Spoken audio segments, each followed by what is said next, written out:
Dourados em Revista tem a honra de estar aqui presente na residência episcopal de nossa Diocese de Dourados.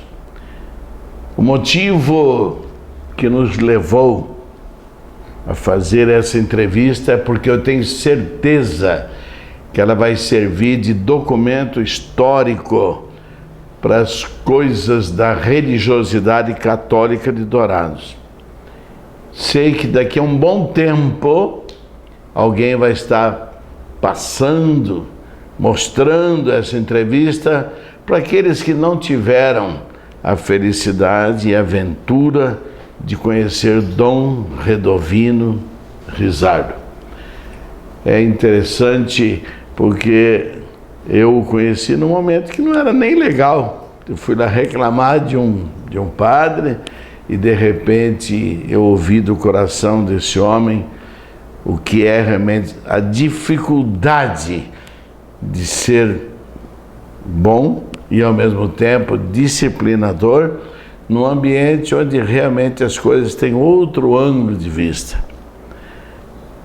Ele disse uma frase para mim que ficou marcada para sempre.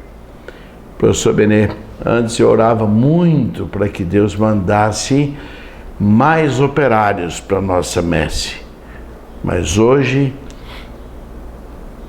eu me felicito diante de Deus por ajoelhar-me e pedir mais santidade àqueles que trabalham comigo. Nossa, como eu fiquei impressionado. Porque às vezes as pessoas veem os erros dos outros e jogam nas costas de quem tem o comando. Mas de repente esse comando é limitado, né? Por quê? Porque tem pessoas pensando de maneira diferente, agindo de maneira diferente. O fato é o seguinte: nós hoje vamos iniciar uma entrevista que eu tenho certeza que ela servirá de um marco histórico na nossa cidade de Dourados. E é por isso que eu até fiquei fustigando em cima. Eu quero, vamos fazer, eu quero. Porque todos nós sabemos da dificuldade que ele tem, né, de estar atendendo uma ou outra coisa, falando pela sua doença. Depois nós vamos falar sobre isso. Dom Redovino, o senhor não sabe a alegria que o senhor está dando, não é para mim, para a TV Grande Dourados, não, para toda a comunidade sul-mato-grossense que terá essa entrevista como um documento histórico. O senhor fez, sabe, jus a tudo isso pela sua cultura invejável, cultura essa que um dia eu escrevi no meu artigo uma séria crítica a Dom Redovino. Por quê? Porque eu queria que o senhor escrevesse, e a partir daquela semana nunca mais o senhor falhou ali com o jornal. Então, se isso foi bom para a nossa cidade, beber um pouco da sua cultura, nós não vamos falar de sua sabedoria, nem vamos falar de seus rasgos de santidade, porque eu sei que o senhor é uma pessoa extremamente humilde e poderia até não lhe cair bem. Quando é que o senhor chegou em Dourados e quando é que o senhor poderá estar indo embora? Quanto tempo faz que o senhor está por aqui? Eu tive a alegria de chegar em Dourados no dia 5 de abril de 2001. Então, quase 15 anos. E agora, para deixar Dourados, eu acho que, pessoalmente, assim, olhando o meu coração, eu nunca deixaria. Mas, devido à minha situação de saúde que estou passando, de doença melhor, pode acontecer que algum dia eu volte para o estado do Rio Grande do Sul, de onde eu vim, numa casa da minha congregação, dos missionários de São Carlos, onde tem toda aquela estrutura para acompanhar padres, doentes, idosos. Então, mas nunca mais deixarei Dourados, pelo menos afetivamente e espiritualmente. E claro que da mesma maneira, na mesma proporção, Dourados não vai esquecer o seu trabalho e nem a sua pessoa. O senhor tinha ouvido falar de Dourados já quando lhe disseram da possibilidade de vir para cá? Para ser bem sincero, nunca tinha ouvido falar de Dourados. Eu tinha passado por aqui, talvez sem saber, quando de ônibus, né? Eu me dirigia, eu era superior da minha congregação, para Corumbá, para fundar uma paróquia da minha congregação, que existe até hoje, a paróquia Nossa Senhora de Fátima. Então, eu me lembro que fui 2, 3 vezes para Corumbá. Geralmente eu ia de avião até Campo Grande, mas se não me engano, uma vez eu passei de ônibus, se não me engano. Mas Dourados não era ainda para mim aquilo que ela é hoje. E é interessante porque talvez pudesse colocar o senhor lá em Corumbá, né? Já tinha casa lá. Eu até vou explicar o que significa essa casa que o senhor diz, porque muita gente não vive essa realidade do que é um religioso, né? Porque existe o padre diocesano e o padre religioso. Diocesano é aquele que vive a expensas da diocese onde ele trabalha, onde ele está, não é? E o religioso tem uma casa especial que é mantida pela congregação. No caso, congregação, se fosse beneditina, agostiniano, tal, franciscano, seria a ordem, não é? Então, interessante como, passando para ir lá em Corumbá tão longe, as coisas de Deus são assim, né? Não estava no teu plano, você nem conhecia, até para lá que eu vou te mandar. E Deus me mandou para a diocese, mas que eu mais assim achei que foi um grande presente. Com nada contra as outras dioceses, Mato Grosso do Sul tem 7 dioceses. Mas eu penso que aquela que Deus me ofereceu, que é Dourados, sem dúvida, é a melhor. No sentido de afetividade, fui bem acolhido, no sentido também de a igreja presente na sociedade, movimentos eclesiais muito ativos na nossa diocese, um número razoável de padres. Nós temos na diocese em torno de 70 padres. 70? Entre padres diocesanos e religiosos. E 36 paróquias. Ainda que nós, em 2011, dividimos o Papa. Naviraí, né? Naviraí se tornou uma nova diocese. E com Naviraí, muitas outras cidades ficaram pertencendo àquela diocese. Ainda bem, né? Bom, naquele tempo eu era mais moço, aguentava mais. É verdade. E um detalhe interessante também é o seguinte, né? Que quando o senhor chega em Dourados, o senhor escuta muita gente falando, uai, eu estou em Dourados ou eu estou no Rio Grande do Sul? Porque muito gaúcho aqui em nossa cidade, né, padre? Sem dúvida. Aliás, Dourados, o que também me atraiu muito, é que eu me senti logo em casa. É verdade. Mas não apenas pelos gaúchos. Claro, gaúcho é gaúcho, né? Mas, porque aqui é a terra de todos os povos. Você aqui encontra gente do Nordeste, do Norte, aqui de São Paulo, Paraná. São Paulo, é bonito muitos. Isso, né? E todas essas culturas ou raças, chegando aqui, elas trazem algo de enriquecedor. Claro, temos também aquelas pessoas que são daqui, que eram os índios, né, que moravam aqui. E isso, espero que um dia o nosso querido governo faça algo realmente para chegar a uma solução dessa consenso, questão, né? Dessa questão que se alastra há muitas décadas, podemos dizer, né? Para caminhar juntos também, indígenas, agricultores, formando o único povo brasileiro, sul-mato-grossense. Interessante, porque parece que era assim antes, não é? Se a gente olha 1950 para trás, você quase não ouvia falar disso, não. Os índios numa boa por aí, com os fazendeiros, mas vamos falar de quem é mais importante. Quando é e com que idade que o senhor entrou no seminário? Eu sou do tempo antigo, Benê.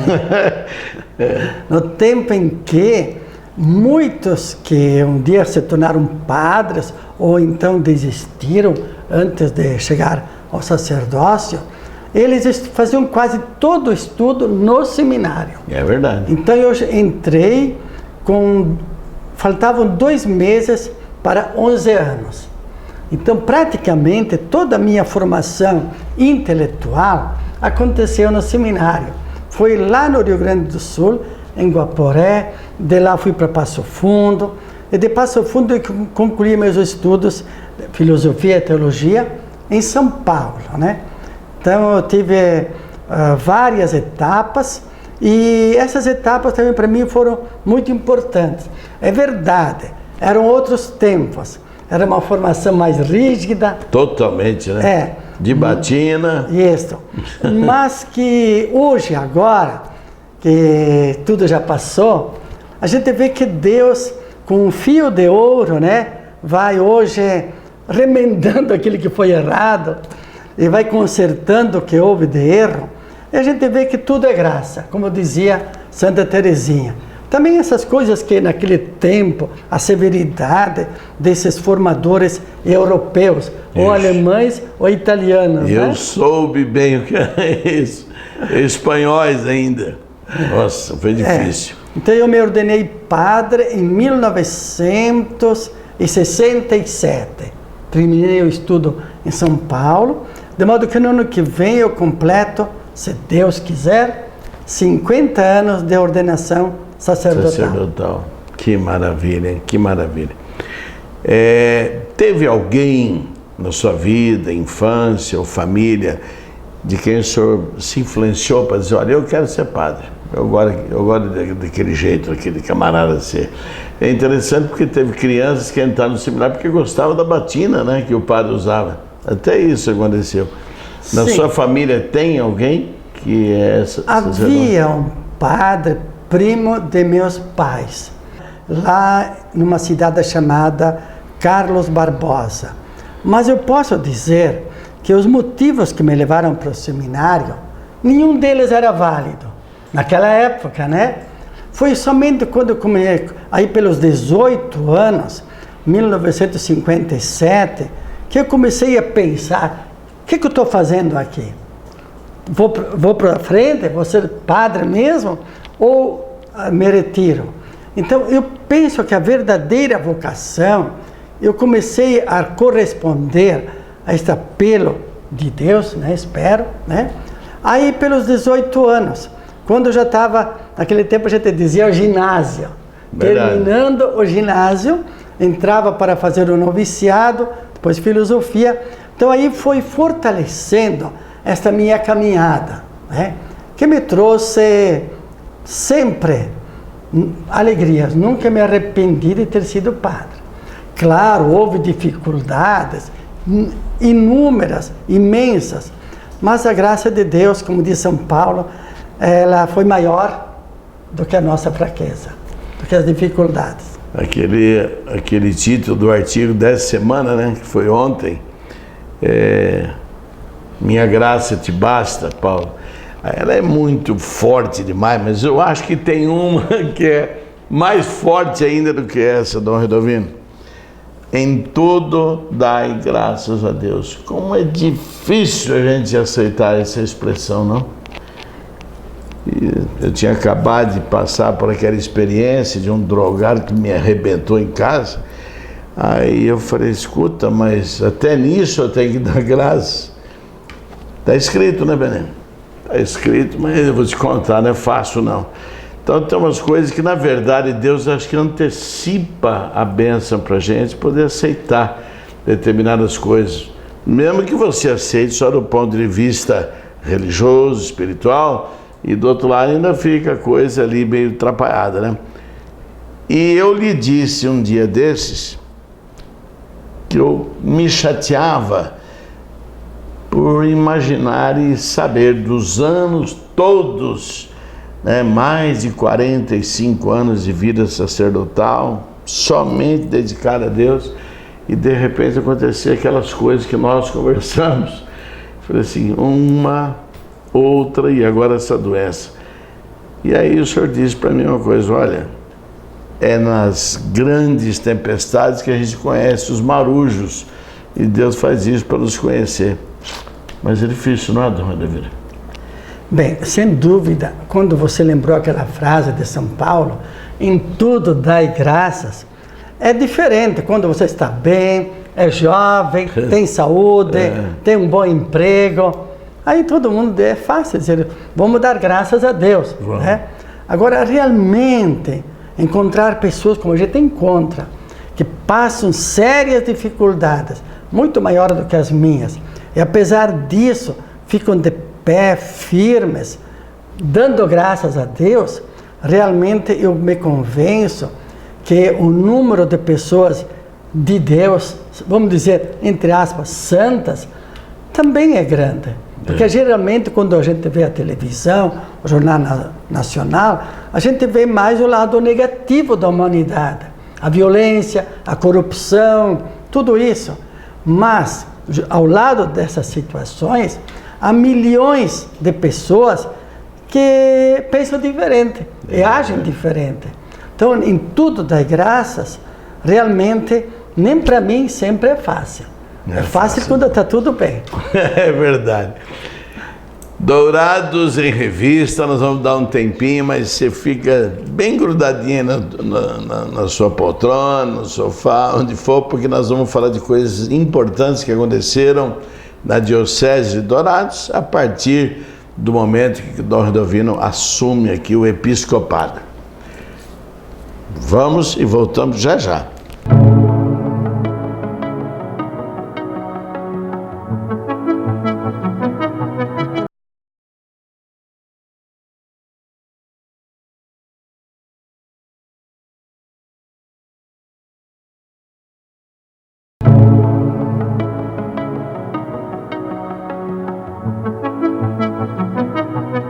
Dourados em Revista num dia especial, e eu já disse no começo do programa que essa entrevista, na verdade, ela constituirá um documento histórico da Diocese de Dourados, porque supõe-se que apenas tem fotos e algumas gravações de algumas festividades, mas conhecendo a vida desse homem que dedicou aí 16 anos de seu trabalho sacerdotal aqui em Dourados, nós não iríamos encontrar por aí. Então eu fiz questão de que nós tivéssemos essa oportunidade, e olha que o Dom Redovino foi assim imensamente grato com a gente, porque ele não está bem, né, de saúde, e isso causa incômodo. Dom Redovino, 2001, o senhor chega em Dourados. O que imaginava o senhor? O senhor não tinha sido bispo em nenhum lugar ainda, né? Era, evidentemente, a primeira diocese. Aí eu estou sendo fiel à Bíblia, hein? Porque, não sei se é na carta de São Paulo a Timóteo ou a Tito, ele diz, o bispo deve ser esposo de uma só mulher. De uma só cidade também, né? Então eu tive só uma diocese. Porque muitos bispos, você sabe, né? É verdade. Também lá em Jardim, nesse período que estou aqui, 15 anos, lá já mudaram 3 bispos que foram para outra diocese. Então eu cheguei aqui e fiquei até hoje, graças a Deus. Então está cumprindo os ditos do apóstolo Paulo. Qual foi, assim, a primeira... O senhor chegou na cidade, olhou, viu, primeira coisa que lhe chamou a atenção para que o senhor devesse colocar sua mão, mudando as coisas? Eu, naturalmente, como sempre, eu acho que todo bispo deve fazer, os primeiros 5, 6 meses é mais para observar, conhecer, ver. Então, ainda mais que quando eu cheguei, eu era coadjutor, ajudante de Dom Alberto. É verdade. Ele ficou bispo até dezembro. Eu, porém, já estava aqui acompanhando ele em tudo aquilo que podia. Então, no começo, eu como devia fazer, foi um momento de conhecer a realidade. E ele mesmo, Dom Alberto, me levou para várias cidades para que eu tivesse uma visão mais global e também, eu diria, perfeita da realidade. Até porque o senhor não era bispo de Dourados, era bispo da diocese. Quantas cidades eram? Naquela época, eu acho que eram, eu não tenho bem certeza, mas 35 ou 36. 35 cidades. Englobava também a atual diocese de Naviraí. Então, agora, quando eu assumi, que foi mesmo então em dezembro, dia 5 de dezembro, porque Dom Alberto completou 75 anos e terminou o tempo dele, eu assumi. Então, o que aconteceu logo no começo? Eu procurei que a igreja fosse aquela igreja que o Papa João Paulo II, no dia 6 de janeiro de 2001, ele dizia assim: qual é a igreja que o povo espera no século XXI? Qual é a espiritualidade que ainda vai conseguir tocar o coração dos homens, das mulheres do século XXI? Ele dizia, é a espiritualidade, é a igreja da comunhão, da proximidade, do diálogo. Foi aquilo que procurei fazer. Nem sempre foi fácil, porque era um período histórico um pouco difícil, tanto para Dourados como para todo o Brasil, né? E devagarzinho tentei aproximar a igreja, por exemplo, dos meios de comunicação, aproximar a igreja da classe política, independentemente se era o prefeito Tepila, né? Ou aquele que veio logo em seguida, né? Artusi, ou agora o Murilo. A gente procura mais aquilo que une do que aquilo que desune, como dizia João 23, o Papa João 23. Então, o meu trabalho, ao longo desses 15 anos, desde o começo, tentei ser ponte entre a igreja e a sociedade. Que aqui em Dourados, eu tinha a impressão, não sei se você também estava aqui em 2001. Oba, já faz um tempão já. Então, eu tinha a impressão que havia um rio. A igreja de um lado, a sociedade muito de outro lado. Então, me aproximei de pastores evangélicos, me aproximei da maçonaria, me aproximei do espiritismo, me aproximei dos movimentos. Eu lembro que um padre uma vez me disse: mas, Dom Reduvino, o que vamos fazer agora? Antes que você chegasse aqui, se dizia que os movimentos são um quisto na igreja. Né? Agora o senhor diz que são um dom de Deus. Né? Então eu procurei, de fato, levar à frente aquilo que o Papa atual, que eu tanto admiro, né, também procura fazer. Não tanto uma igreja autoritária, uma igreja que condena, uma igreja que fica longe, mas uma igreja fraterna, que precisa da misericórdia de Deus e também que procura transmitir essa misericórdia aos demais. Então, para mim, se eu pudesse resumir, meus 15 anos aqui, eu diria, foram esses. Tanto que o presidente da Câmara dos Vereadores atual, Edenor Machado, né, um dia, até está escrito no Elo, ele achou que, quando eu cheguei, a Igreja Católica adquiriu uma fisionomia mais simples, mais fraterna, mais próxima. Não era aquela fisionomia que talvez alguém, né, dava assim de quem manda aqui sou eu. É verdade. Não. Foi mais ou menos assim. Que, aliás, nesse período em que o senhor tentava aglutinar todas as igrejas, as pessoas que convergiam num sentimento de fé e não apenas de briga, eu sou testemunha viva. Naquela época, eu tinha recém perdido minha filha, e aí a minha cabeça realmente não aguentou o repuxo do que foi aquilo. E dentro da Igreja Católica, sinceramente, eu não encontrei nada que eu pudesse abraçar e falar, olha, aqui eu vou estar ancorado. Tudo bem, nos santos, no próprio Jesus, tudo bem, mas estou dizendo pessoas, movimentos, coisas assim. Parecia que eram coisas distantes ao meu problema. E aí então essas igrejas evangélicas de pequeno tamanho, né, onde você via que o coitadinho que estava ali, ele estava lá porque ele amava Jesus do jeito que Jesus pedia. Eu falei, rapaz, mas é aqui que eu vou ter que enfiar a cara. E não foi pouco tempo não, 8 anos. Eu só dizia para todos os pastores, grandes amigos meus hoje, eu dizia assim, não posso me tornar evangélico por 2 coisas que são frontalmente contrárias aos meus princípios. Primeiro, um batismo só, e eu já tenho um. E segundo, Maria, que vocês não a veem como eu a vejo, eu tenho certeza que um dia vocês vão entender que ela, dita pelo grande apóstolo Lucas e evangelista, no capítulo 1, ele descreve ela não como uma mulher, mas de todas a mais importante. Então, se ele fala isso, é evidente que nós temos que calar. Mas eu fiquei ali 8 anos. E nesse tempo, onde muita gente católica sabia que eu estava nesse meio, eu vim aqui umas 2 vezes.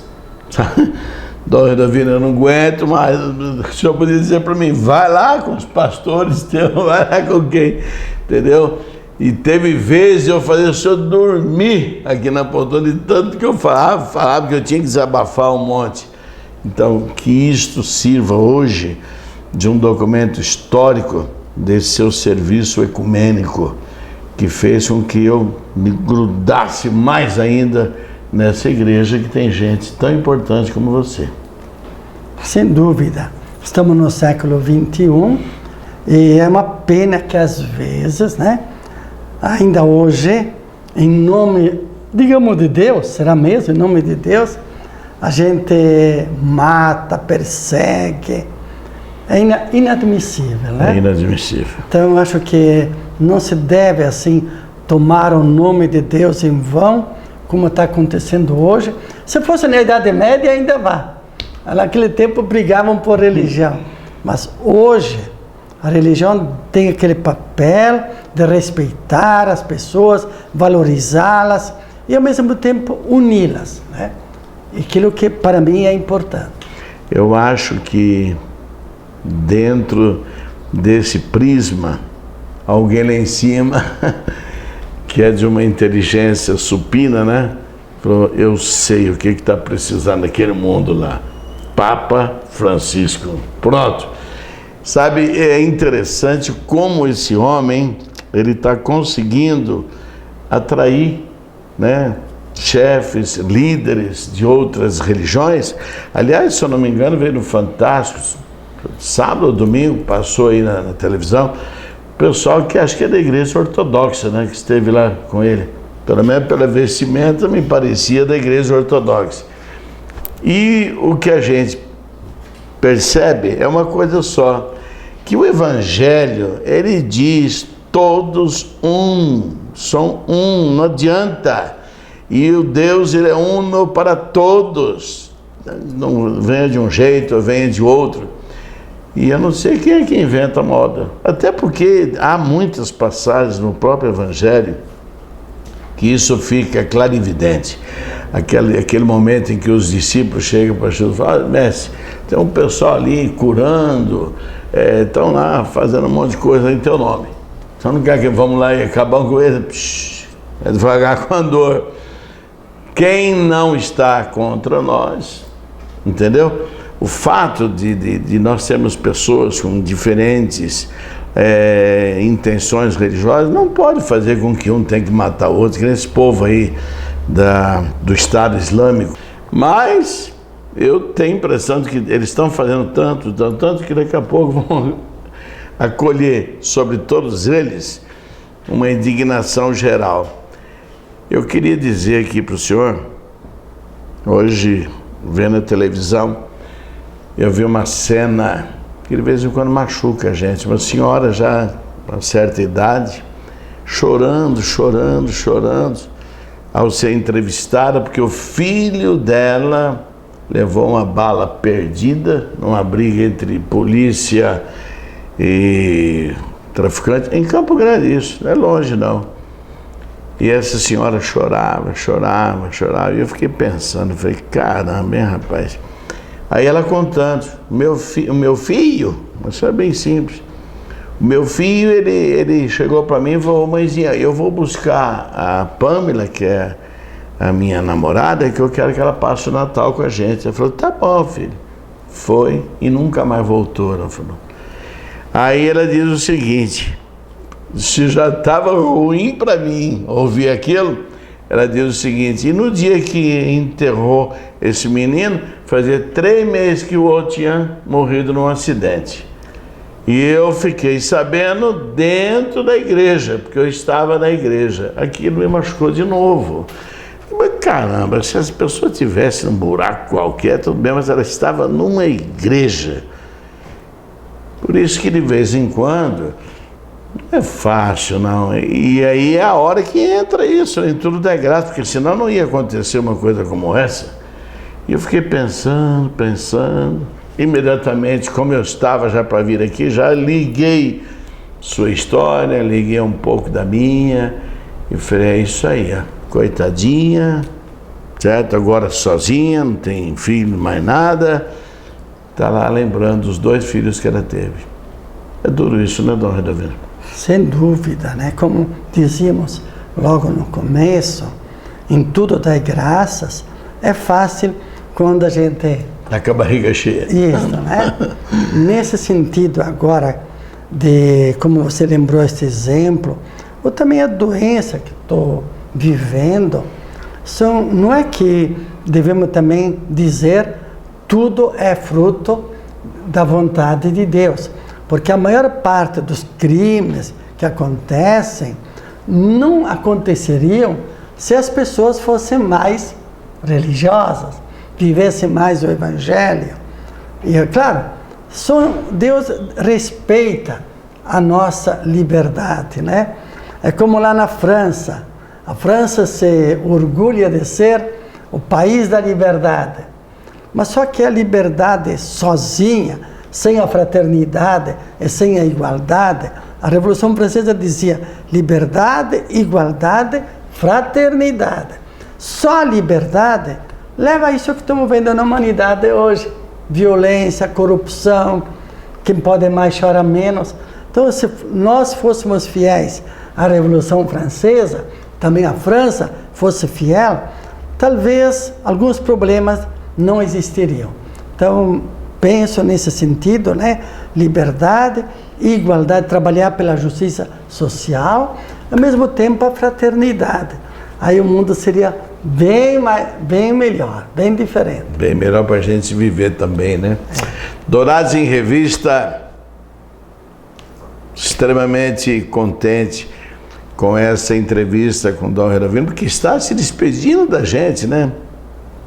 E aí ele até disse no começo, se essa doença evoluir, beleza, eu fico por aqui. Agora, se ela continuar, lá deve ter mais, né, condições de me tratar e aí ele iria embora. Então, claro que se nós tivéssemos algum poder diante de Deus, eu falaria, Senhor, corta, deixa ele quieto aqui, mas nós vamos falar disso depois. Dourados em Revista, pela TV Gran Dourados, hoje único canal de TV fechada em Dourados.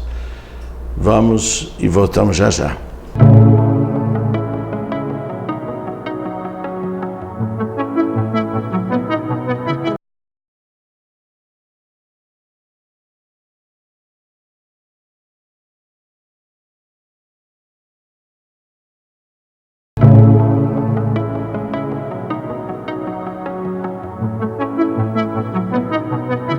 Dourados em Revista, pela TV Gran Dourados.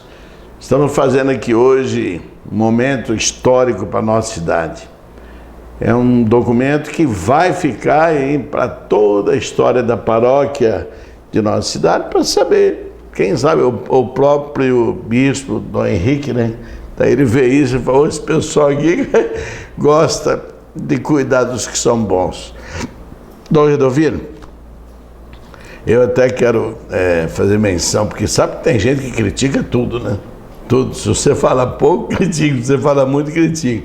Então hoje eu estou abusando um pouco do falar, porque o Dom Redovino realmente ele não está em condições plenas de poder estar falando. Ele falou, se você não me ajudar, de repente no meio do caminho eu paro, hein?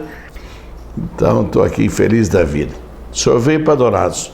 Qual foi a primeira coisa que o senhor falou, opa, aqui eu vou ter que mexer? Bem, é difícil também agora lembrar, mas eu acho que um pouquinho foi naquela mesma direção que eu lembrei antes, de procurar ajudar os padres, as irmãs, sobretudo, né, a se doarem ao povo de uma maneira cada vez mais adequada aos tempos novos que estamos vivendo hoje.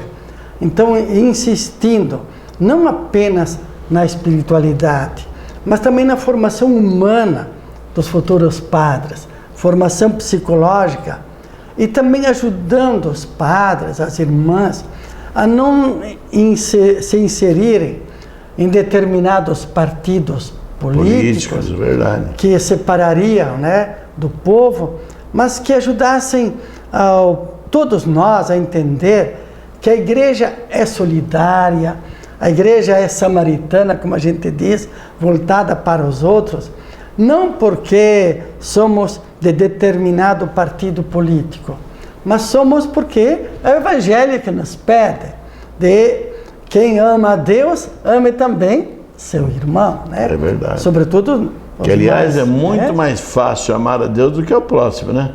Muito mais fácil. Porque Deus está longe, o próximo está aqui ao lado, né? Então, acho que no começo foi esse trabalho que eu procurei fazer, de unir o clero, unir os religiosos, mas para que houvesse essa união, era necessário não estarmos ligados a nenhum partido, porque o partido é parte, né? Uma parte. Não é o todo. Não é o todo. Então foi, e graças a Deus, tenho a impressão que houve uma bela caminhada. E hoje a igreja aqui em Dourados, na diocese, ela está muito voltada para o social. Já Dom Alberto fez grandes obras no tempo que ele era bispo.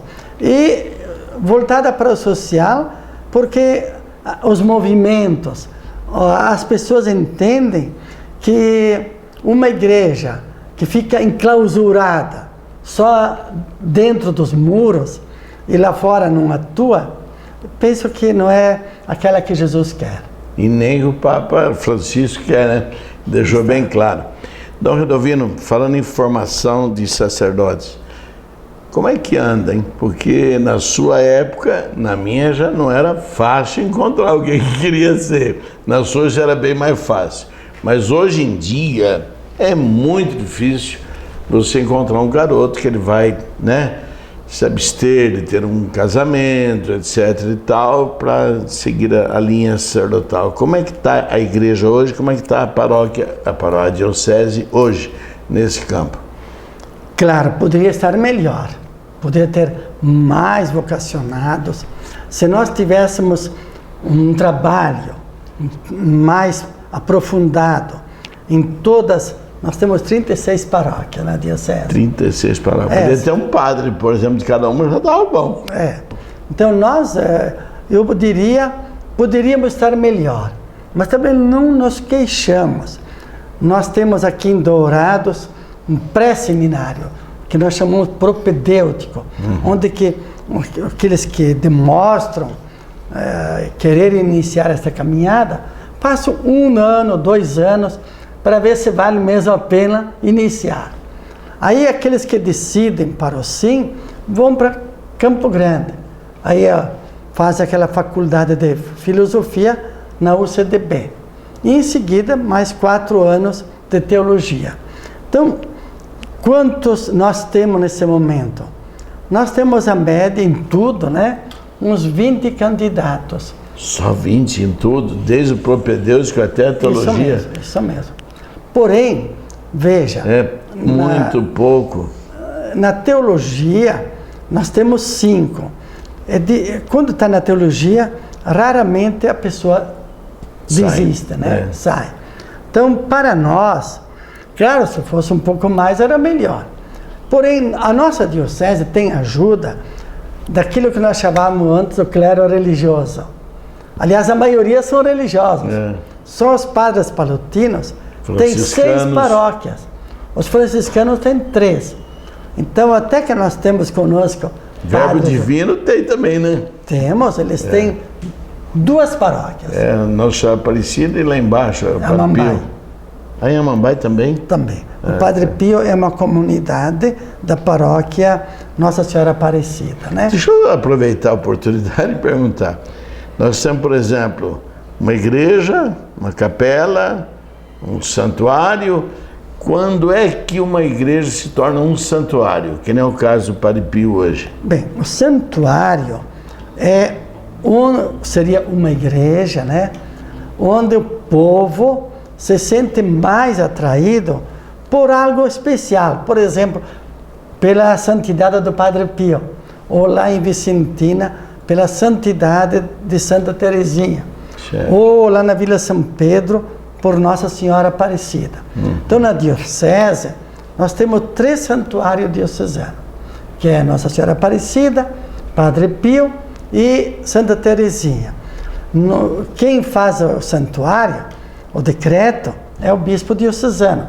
Se realmente vê que aquele templo, o padre, o povo, se dedica a viver hoje o espírito bom, a mensagem, a espiritualidade de Santa Teresinha, ou de Nossa Senhora, ou do Padre Pio.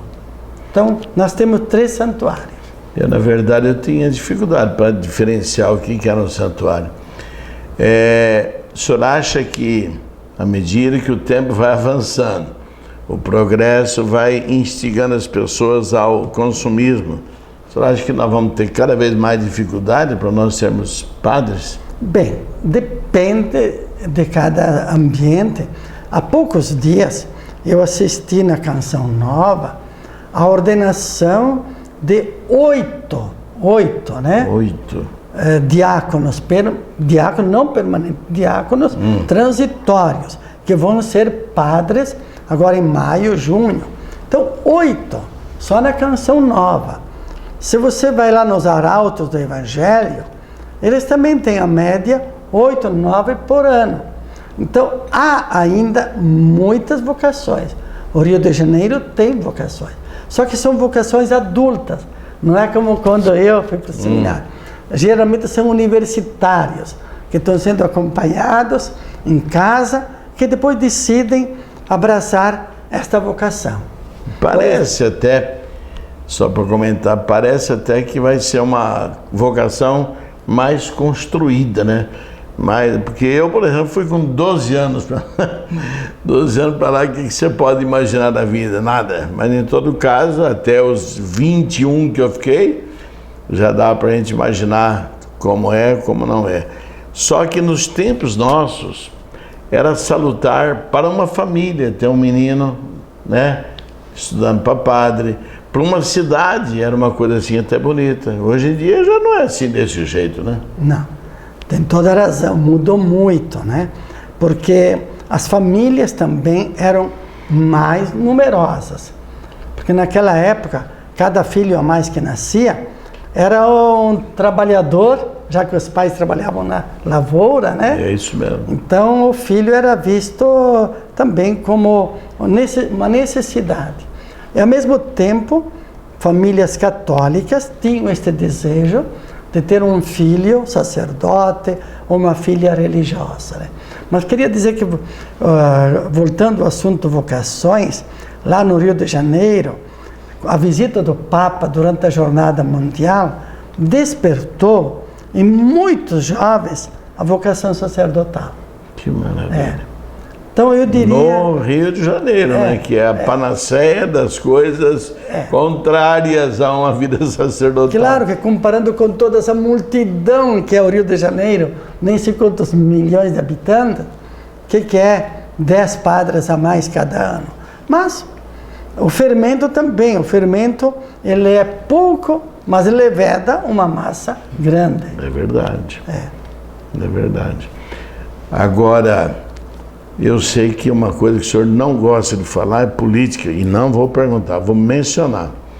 Na época que o senhor chegou aqui, em 2001, fervia o partidarismo político de uma tal maneira que eu via, inclusive em alguns momentos, envolvido com a própria igreja. Nem vou citar aqui quem era o partido. E hoje, quando a gente vê o país nessa embrulhada toda, não está fácil de nós termos um horizonte melhor para frente, né, dona? Com sua experiência, seus estudos. Eu diria assim, a revista Elo, de janeiro, fevereiro, traz um artigo de um professor, escritor, que é Claudino Piletti. Por sorte, por azar, é meu primo, né? E ele é um dos fundadores de determinado partido. Então ele diz assim que a verdadeira renovação do país exige mudança da pessoa. Não adianta mudar simplesmente o partido, né? Às vezes até é ridículo, eu vejo o partido que faz propaganda toda quinta-feira, parece que tem propaganda na TV, né? Diz, venha no nosso partido, nos ajuda. Depois ele apresenta alguns políticos que estão lá no meio, a gente diz, começa a desconfiar, será que vai mesmo renovar? É isso aí. Então, acho que a renovação, ela exige uma mudança profunda de mentalidade, de coração. Eu acho até que nisso nós poderíamos colocar isso que está sendo tão prejudicial para a nossa saúde, a Aedes aegypti e todas essas coisas, né, com chikungunya e o caramba 4, quer dizer, ninguém está preocupado. Ninguém, o negócio está assim, eu vou arrumar aquele lado do meu vizinho. Então, eu acho que essa consciência política nossa, ela deveria passar primeiro por ali, porque ali, pelo menos, está em jogo a nossa saúde. Se nem isso mobiliza, como é que nós vamos esperar do resto? Até uma coisa interessante, ontem à noite eu estava assistindo na TV, que no outro Mato Grosso, Sorriso, né? Quase dengue não apareceu por lá nunca. Porque todo o povo plantou um tipo de flor, que agora esqueço o nome, né? Que atrai muitas borboletas e elas realmente destroem todo tipo de mosquito. E por que não coloca isso em nível de Brasil inteiro? Isso mesmo, uma coisa tão... É bonita, simples e que todo mundo poderia fazer. Agora, quando a gente começa a ver o fim, dá uma certa dorzinha lá dentro. E eu me recordo quando eu deixei a Espanha, já no avião, para vir para o Brasil, foi um choro assim diferente. Deixei muitas coisas ali, né? Daqui a pouquinho o senhor que vai estar ou voando para lá, ou indo de carro, de ônibus. Como vai ser esses quilômetros primeiros e depois os últimos? Bem, primeiramente eu penso que Dourados nunca será esquecida. A diocese, o povo, as amizades, aquilo que a gente construiu, não passa, né? Vai ficar sempre em mim, se eu voltar para o Rio Grande do Sul. Acho que não haverá nenhum dia que não vou lembrar de Dourados, porque para mim foram os anos mais bonitos, mais importantes da minha vida, nesses 15 anos aqui. E ao mesmo tempo, eu posso continuar de outro jeito, né? Os jovens, eles têm uma maneira de amar o Brasil, de trabalhar pela pátria. Os idosos terão outra maneira. É verdade. Eu também devo aceitar essa outra maneira, não chorando, porque não sou mais jovem, mas fazer aquilo que posso agora. Às vezes é a minha oração, o meu sofrimento, o meu escutar as pessoas. Tudo isso posso continuar a fazer. Uma coisa interessante que talvez poucas pessoas sabem. Quem é que escolhe um bispo? Tem gente que deve pensar assim, que teve um escrutínio na cidade e na eleição foi tal. Quer dizer, o senhor está lá em Bento Gonçalves, né? Nasci em Bento Gonçalves, mas quando fui nomeado eu estava em Guaporé. Em Guaporé. Estava lá em Guaporé, sacerdote, tá? Aí o Papa lá do Vaticano falou, não, eu quero aquele lá, aquele que está em Guaporé. Conta para nós essa história, todo bispo é escolhido por um Papa, né? Sem dúvida nenhuma. A unidade também da Igreja Católica é demonstrada também nesse ponto. A unidade com o Papa, né? Todos os bispos, para serem bispos, eles recebem esta aprovação, assinatura do Papa. Para mim foi um Papa que agora é santo, São João Paulo II. Como é que acontece a escolha de um bispo? Muito fácil, né? Primeiramente, o representante do Papa, que mora em Brasília, o núncio apostólico, ele pede que nós, bispos, cada ano, 2 anos, indiquemos o nome de algum padre que achamos que pode ser bispo. Mesmo que não tenha nenhum lugar precisando de um bispo. Isso mesmo. Mas sempre tem. Só para ter ali, não é uma espécie de referencial, né? Então a gente manda algum nome. Agora o núncio, durante um ano, mais ou menos, vai fazendo uma investigação. Ele manda umas 40, 50 cartas para leigos, para padres, para bispos, foi apresentado o nome do padre Redovino como bispo. O que o senhor diz? O senhor está de acordo? O senhor conhece ele? Tem problemas? Tem dificuldades? Então, digamos que todo mundo, a maioria, aprovou. Sobre 50 cartas, 40 foram favoráveis.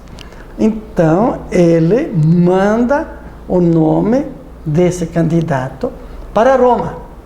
O Papa estuda, lê um pouco toda a biografia, e se ele acha que pode ser bispo, assina. Aí vem para o núncio, ele vai fazer a pergunta, vai perguntar: você aceita ou não aceita de ser bispo? Eu aceitei.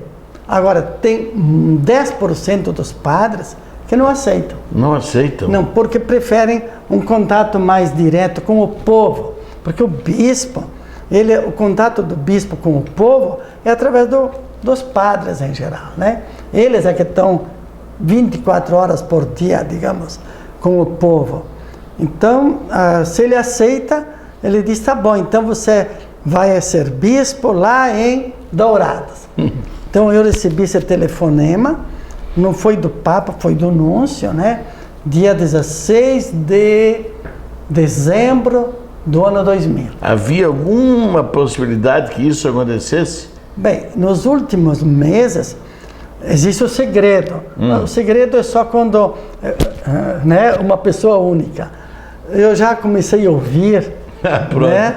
Então o senhor já começou a se preparar também, né? Ouvir pessoas que falavam disso, né? Que diziam que provavelmente meu nome estava sendo cotado para bispo, mas não diziam onde.